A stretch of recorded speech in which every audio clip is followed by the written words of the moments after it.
I've started to wonder if the cult of originality is the biggest scam in creative life. People obsess over being original, as if originality is some sacred currency you either possess or you don't.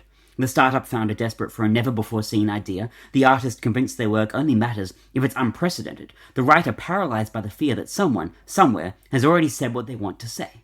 But when I look at history, when I look at my own work, when I look at anything that's ever caught on and caught fire, I see a different truth. Nothing we celebrate as original ever truly was. The so-called breakthroughs of our culture are recombinations. Shakespeare lifted plots wholesale, Picasso stole from African art and Iberian sculpture. Steve Jobs didn't invent the personal computer. He took Xerox's clunky prototype, married it with design and called it Apple. TikTok trends are base iterations, remixes piled on remixes, until one expression hits the cultural nerve just right. And the miracle isn't creation out of nothing. It's that we have an endless and inexhaustible capacity to reimagine what already exists. But our culture still worships genius as if it's the touch of a deity. We elevate the myth of the lone inventor and the solitary artist pulling lightning from the void. It butters us into believing that originality is this rare jewel, and that if we dig deep enough we can discover it inside ourselves.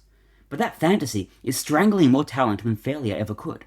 If you believe originality is the standard, you'll always feel like an imposter, because by that definition, you are. I'll admit something uncomfortable. I've never had an original idea. Every essay I've posted, every word I've written, every argument I've ever made, they all have their ancestors. Sometimes I know them, sometimes I don't, but I can often trace the lines back. When I talk about liberalism, I'm echoing Locke and Mill. When I write about productivity, I'm channeling Seneca and Drucker and Covey. My hottest takes are in all likelihood stitched together from thinkers I've absorbed without realizing it, and that doesn't make the work worthless. It's just plugged into a lineage of thought bigger than me. The danger in chasing originality is that it keeps us small. It tricks us into hoarding, into secrecy, into waiting for lightning to strike. But recombination is abundant. Ideas want to collide, to mix, to mutate. If you're paying attention, you can always find raw material, a book, a podcast, a walk through a city street that lights a new connection in your mind. And that's the game. It's not being first, it's never being first. It's being sharp enough to see what others miss, and bold enough to reframe what's already there without an apology. The irony is that audiences don't even want originality. They want recognition. They want to feel like they've seen a part of themselves reflected in a way they couldn't quite articulate. It's why memes spread faster than manifestos. It's why the same tropes, jokes, and formats cycle endlessly on social media. Virality is representing what everyone already knows in a way that feels fresh enough to share. We cling so tightly to originality as the measure of worth because it feels dangerous to admit otherwise. It betrays the illusion of the genius, and it suggests that success might not be about divine inspiration. It has more to do with craft and timing and luck and nerve than any of the lauded cultural gatekeepers would have you believe. It's a far less romantic story, and a far less forgiving one.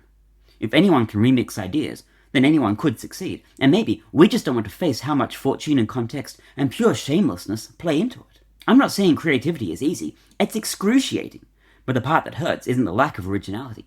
It's the willingness to risk being derivative and cliché and even embarrassing, and to publish anyway, to stake your reputation on a thought that you know someone older and wiser and smarter has already expressed, but trust that your voice and your framing and your audience will make it resonate differently.